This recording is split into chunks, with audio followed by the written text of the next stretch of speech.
দেশের লোক তো গরিব, প্রধানত এটি তার মূল কারণ ছিল যে দেশের লোকের অবস্থা যতদিন পরিবর্তন করে ততদিন আমিও নিজে অত বিলাসিতা পছন্দ করি না আর কি। মানে আমার ছেলেদেরও কোনো সময় কোনো বেশি কাপড় চোপড় সে পছন্দ করতো না। আমরা সবসময় রেশনের চালই খাই, সবসময় মাইনা যা পেতেন, সত্যি কথা বলতাম না, মাইনা ছিল বোধহয় পে স্লিপ যা আসতো আর কি 2200 বোধহয়, উনি 10% আবার দিয়ে দিতেন। তো তার মধ্যে থেকে আমাকে সে 2000 টাকা দিত, ওর মধ্যেই আমার সংসার চালাতে হতো। মানে আমার ছেলেদেরও কোনো সময় কোনো রকম বেশি কাপড় চোপড় সে পছন্দ করতো না। মরহুম প্রেসিডেন্ট সাহেব তোমার আব্বার আমরা বঙ্গভবনের দর্জিকে জিজ্ঞেস করেছিলাম, বলেছে যে ওখান থেকে এসে অনেক কাপড় চোপড় ছোট করে তোমাদের জন্য বানাতো দর্জি। এরকম কিছু মনে আছে তোমাদের?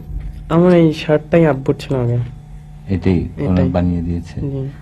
তোমার মনে আছে কোকো এরকম কোন? আমার দুটো প্যান্ট ছোট করে বানিয়ে দিয়েছিল। তোমার আব্বার প্যান্ট ছোট করে বানিয়ে দিয়েছে।